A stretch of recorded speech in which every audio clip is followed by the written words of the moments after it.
সুপ্রিয় দর্শক ভাই বোনেরা, নবী সাল্লাল্লাহু আলাইহি ওয়াসাল্লামের প্রতি দুরূদ প্রেরণ করা এটা ঈমানদারদের জন্য অত্যন্ত লাভজনক একটি আমল। এমন একটি লাভজনক আমল যার 40টি উপকারিতার কথা বর্ণনা করেছেন আল্লামা ইবনুল কাইয়িম রাহিমাহুল্লাহ। তার কিতাবে তিনি নবী সাল্লাল্লাহু আলাইহি ওয়াসাল্লামের প্রতি দুরূদ পাঠের 40টি উপকারিতা, একটি দুটি বা চারটি ছয়টি নয়, 40টি উপকারিতার কথা তিনি বর্ণনা করেছেন। তার সবগুলো আমরা উল্লেখ করতে যাব না, মাত্র 5-6টি গুরুত্বপূর্ণ উপকারিতার কথা আমরা আজ আপনাদের সঙ্গে শেয়ার করতে চাই। প্রিয় বন্ধু, নবী সাল্লাল্লাহু আলাইহি ওয়াসাল্লামের প্রতি দুরূদ প্রেরণ করা, তার জন্য দুরূদ পাঠ করার মানে হলো তার জন্য দোয়া করা, শান্তির জন্য, রহমতের জন্য আল্লাহ সুবহানাহু ওয়া তাআলার কাছে আরজি পেশ করা। এটাই হলো দুরূদের সারমর্ম। দুরূদ পাঠ করা মানে হলো নবীজির জন্য দোয়া করা। প্রিয় বন্ধু, নবী সাল্লাল্লাহু আলাইহি ওয়াসাল্লামের প্রতি দুরূদ পাঠ করলে, তার জন্য দোয়া করলে তার সর্বপ্রথম উপকারিতা আমরা নিজেরা লাভ করব। আমরা দোয়া না করলেও আল্লাহ তাআলা তার হাবিবের প্রতি রহমত নাজিল করবেন। আমরা দোয়া না করলেও আল্লাহ সুবহানাহু ওয়া তাআলা তার হাবিবের প্রতি রহমত নাজিল করবেন। কিন্তু আমরা দোয়া করার মাধ্যমে, আমরা দুরূদ পাঠ করার মাধ্যমে আমরা নিজেরাই লাভবান হব। প্রিয় বন্ধু, আসুন আমরা দুরূদ সম্পর্কে নবী সাল্লাল্লাহু আলাইহি ওয়াসাল্লামের বাণী থেকে গুরুত্বপূর্ণ কয়েকটি পয়েন্ট জেনে নেই, যেগুলো আমাদের সকলকে আমলটি করতে উৎসাহ যোগাবে ইনশাআল্লাহ বিইذنিল্লাহ। তিরমিজির একটি বিশুদ্ধ সূত্রে বর্ণিত হাদিসে আসছে, উবাই ইবনে কাব রাদিয়াল্লাহু তাআলা আনহু অত্যন্ত সিনিয়র একজন সাহাবী। তিনি নবী সাল্লাল্লাহু আলাইহি ওয়াসাল্লামের কাছে একবার বলেছিলেন, ইয়া রাসূলুল্লাহ, আমার যত দোয়া আছে তার ভেতরে কত পার্সেন্ট দোয়া আপনার জন্য বরাদ্দ করব? নবী সাল্লাল্লাহু আলাইহি ওয়াসাল্লাম তাকে ইচ্ছাধিকার দিয়ে বলছিলেন, তুমি যতটুকু চাও, কোনো বাধ্যকতা তোমার জন্য নেই। কোরআন সুন্নাহ তোমাকে কোনো এ ব্যাপারে বাধ্য করেনি যে এত পার্সেন্ট তোমাকে দোয়া করতে হবে, তোমার দোয়ার ভেতরে নবীর জন্য দোয়া এতটুকু রাখতে হবে, এরকম কোনো কথা নেই। তখন উবাই ইবনে কাব রাদিয়াল্লাহু তাআলা আনহু নবী সাল্লাল্লাহু আলাইহি ওয়াসাল্লামকে বলছিলেন, ইয়া রাসূলুল্লাহ, তাহলে আমি যদি আমার দোয়ার মধ্যে 1/4 আপনার জন্য বরাদ্দ রাখি, অর্থাৎ যত দোয়া করি তার ভিতরে 4/1 শুধুমাত্র আপনার জন্য দোয়া করি। নবী সাল্লাল্লাহু আলাইহি ওয়াসাল্লাম বললেন, তাহলে সে তোমার জন্য কল্যাণকর, আর যদি আরো বাড়াতে পারো সে তোমার জন্য আরো বেশি ভালো।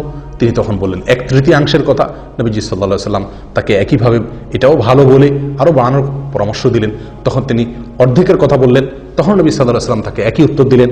তখন তিনি বলছিলেন, ইয়া রাসূলুল্লাহ, যদি আমি আমার সকল দোয়া আপনার জন্য রাখি তাহলে কেমন হবে? নবী সাল্লাল্লাহু আলাইহি ওয়াসাল্লাম তাকে বললেন, ইযান তুকফা হাম্মুক ওয়া তুগফার যাম্মুক। যদি তুমি তোমার সকল দোয়া আমার জন্য বরাদ্দ করতে পারো তাহলে তোমার সকল পেরেশানি দূর হয়ে যাবে এবং তোমার সমস্ত অপরাধ, সমস্ত গুনাহ আল্লাহ সুবহানাহু ওয়া তাআলা মাফ করে দিবেন, মাফ করে দেওয়া হবে। প্রিয় বন্ধু, উবাই ইবনে কাব রাদিয়াল্লাহু তাআলা আনহুর এই হাদিস থেকে নবী সাল্লাল্লাহু আলাইহি ওয়াসাল্লামের প্রতি দুরূদ, তার জন্য দোয়া, সালাত এবং সালাম কত বেশি হওয়া উচিত আমাদের, তার একটা ধারণা আমরা এখান থেকে পেতে পারি।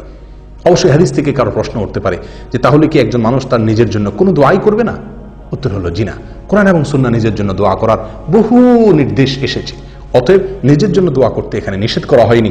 নবী সাল্লাল্লাহু আলাইহি ওয়াসাল্লামের জন্য সকল দোয়া তার জন্য বরাদ্দ রাখার দ্বারা উদ্দেশ্য কি, তাহলে তার ব্যাপারে মুহাদ্দিসিনে কেরামের কয়েকটি ব্যাখ্যা এখানে পাওয়া যায়। তার ভিতরে একটি ব্যাখ্যা হলো যে এখানে নবী সাল্লাল্লাহু আলাইহি ওয়াসাল্লাম বিষয়টির গুরুত্ব বোঝানোর জন্য এভাবে তাকে বলেছেন।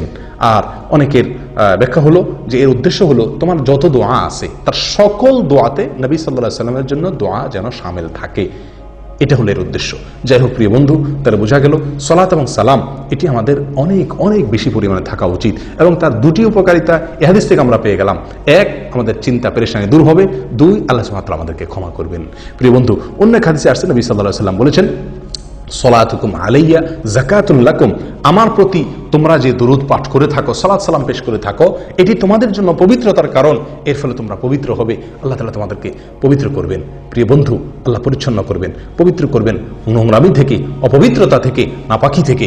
অতএব নবী সাল্লাল্লাহু আলাইহি ওয়াসাল্লামের প্রতি বেশি বেশি দুরূদ আমাদেরকে পাঠ করতে হবে, এর ফলে আমরা নিজেরা পবিত্র হতে পারবো। 3 নম্বর আমরা উপকারিতা এখান থেকে পেয়ে গেলাম। নাম্বার 4, আল্লাহ সুবহানাহু ওয়া তাআলা নবী সাল্লাল্লাহু আলাইহি ওয়াসাল্লামের প্রতি দুরূদের মাধ্যমে আমাদেরকে যে নিয়ামতটি দিয়ে ধন্য করবেন সেটি হলো আমরা নবীজির দোয়া দ্বারাই ধন্য হতে পারবো। আমরা স্বয়ং রাসূলুল্লাহ সাল্লাল্লাহু আলাইহি ওয়াসাল্লামের দোয়া আমরা অর্জন করতে পারবো। প্রিয় বন্ধু, আজ দুনিয়াতে কোনো বড় আলেম, কোনো বড় নেককার, কোনো বড় বুজুর্গ, কোনো ভালো মানুষ, বিশ্ববিখ্যাত কোনো আলেম, কোনো শেখ, কোনো বড় স্কলার, মক্কার হারামের ইমাম, মদিনার হারামের ইমাম যদি আমার জন্য 2 হাত তুলে দোয়া করেন, আমার জন্য অনেক দোয়া করেন কল্যাণের, তাহলে আমরা কতই না খুশি হব এবং তাদের দোয়া লাভের জন্য আমরা কতই না চেষ্টা করি। প্রিয় বন্ধু, স্বয়ং নবী সাল্লাল্লাহু আলাইহি সাল্লাম আপনার জন্য দোয়া করবেন যদি আপনি তার প্রতি দুরূদ নাজিল করেন। এবং এই বিষয়ে নবী সাল্লাল্লাহু আলাইহি সাল্লামের অনেকগুলো হাদিস বর্ণিত হয়েছে, যে হাদিসগুলোর সারমর্ম হলো এই যে তিনি তার জন্য দুরূদ পাঠ করা হলে তিনি তার জবাবে আমাদের জন্য আল্লাহ তাআলার কাছে দোয়া করেন এবং রহমতের প্রার্থনা তিনি নিজেও করেন। নবী সাল্লাল্লাহু আলাইহি সাল্লাম এরকমভাবে এক হাদিসের ভিতরে আসছে সহিহ মুসলিমের, তিনি বলেছেন, তোমাদের কেউ যদি আমার কাছে সালাম পেশ করে, সালাত পেশ করে, তাহলে আমার কাছে একজন ফেরেশতা যখন ওটা পেশ করেন, ওটা উপস্থাপন করেন, তখন আমি তার জবাবে ওই সালাত পাঠকারী ব্যক্তির জন্য তার জবাব দিয়ে থাকি, জবাবি সালাম দিয়ে থাকি, অর্থাৎ আমিও তার জন্য শান্তির দোয়া করে থাকি। আল্লাহ সুবহানাহু ওয়া তাআলা বলেন, ওয়াসাল্লি আলাইহিম ইন্না সালাতাকা সাকানুন লাহুম। হে রাসূল, আপনি আপনার উম্মতের জন্য দোয়া করুন, আপনার দোয়া তাদের জন্য শান্তির কারণ। প্রিয় বন্ধু, সালাত এবং সালাম নবীর প্রতি প্রেরণ করলে স্বয়ং নবীজির দোয়া আমরা লাভ করতে পারবো। প্রিয় বন্ধু, নবী সাল্লাল্লাহু আলাইহি সাল্লামের এক হাদিসে তিনি বলেছেন যে ইন্নাল্লাহা ওয়াক্কালা মালাকাম মিনাল মালাইকা, আল্লাহ তাআলা ফেরেশতা নির্ধারণ করে রেখেছেন কি কাজের জন্য? যে ফেরেশতার কাছে সমস্ত আদম সন্তানের বায়োডাটা দেওয়া আছে, সবার নাম ধাম দেওয়া আছে।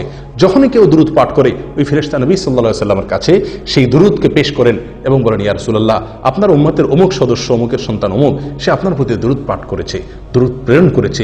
তখন নবী সাল্লাল্লাহু আলাইহি সাল্লাম তার জবাব দিয়ে থাকেন, অর্থাৎ তিনিও তার জন্য রহমতের দোয়া করে থাকেন। প্রিয় বন্ধু, যত বেশি আপনি ইস্তেগফার করবেন, তত বেশি নবীজির দোয়া লাভ করতে পারবেন। দিনে যদি আপনি 100 বার ইস্তেগফার করেন, তার মানে আপনি 100 বার নবী সাল্লাল্লাহু আলাইহি সাল্লামের দোয়ার ভাগীদার আপনি হতে পারলেন। আসুন এটাকে আমাদের জীবনের অংশ বানিয়ে নিই। তাহলে দোয়ার 4 নম্বর উপকারিতা হলো নবী সাল্লাল্লাহু আলাইহি সাল্লামের দোয়া, ইস্তেগফার, সালাতের 4 নম্বর উপকারিতা হলো আমরা নবী সাল্লাল্লাহু আলাইহি সাল্লামের দোয়ার ভাগীদার হতে পারবো, দোয়ার অংশীদার হতে পারবো। সালাত এবং সালামের আরেকটি গুরুত্বপূর্ণ উপকারিতা হলো যে এর ফলে আমরা আল্লাহ সুবহানাহু ওয়া তাআলার রহমত আমাদের প্রতি নাজিল হবে। নবী সাল্লাল্লাহু আলাইহি ওয়াসাল্লাম বিখ্যাত একটি হাদিস আমরা অনেকেই জেনে থাকার কথা, তিনি বলেছেন, মান সাল্লা আলাইয়া মাররাতান সাল্লাল্লাহু আলাইহি আশারা, যে ব্যক্তি আমার প্রতি একবার দুরূদ পাঠ করবে, আমার জন্য একবার সালাত সালাম পেশ করবে, আল্লাহ তাআলা তার জন্য 10 বার রহমত নাজিল করবেন। একের বিনিময়ে 10, সে আমার জন্য একবার রহমত নাজিল এর দোয়া করবে, আল্লাহ তাআলা তার জন্য 10টি রহমত 10 বার, তার জন্য একটির বিনিময়ে 10টি বার তার প্রতি আল্লাহ তাআলা রহমত নাজিল করবেন।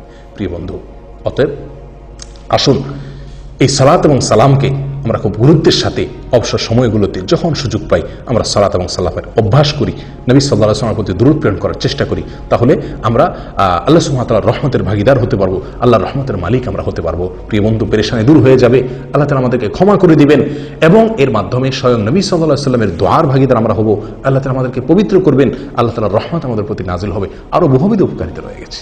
প্রিয় বন্ধু, সবসময় দুরূদ পাঠ করা যায়, বিনা ওযুতেও দুরূদ পাঠ করা যায়, বাথরুম ছাড়া, শুধুমাত্র টয়লেট ছাড়া, আর বাকি যে কোনো জায়গাতে আপনি পবিত্র থাকলেই, ওযু যদি নাও থাকে তবু আপনি দুরূদ পাঠ করতে পারেন। এবং এই দুরূদ পাঠ অত্যন্ত সহজ একটি আমল। সবচেয়ে সহজ দুরূদ হলো সাল্লাল্লাহু আলাইহি ওয়াসাল্লাম। আমরা সাধারণত আজকাল নবী সাল্লাল্লাহু আলাইহি ওয়াসাল্লামের নাম শুনলে হয়তো বড় যে সাল্লাল্লাহু আলাইহি ওয়াসাল্লাম অনেকে বলি, আবার অনেকে বিভিন্ন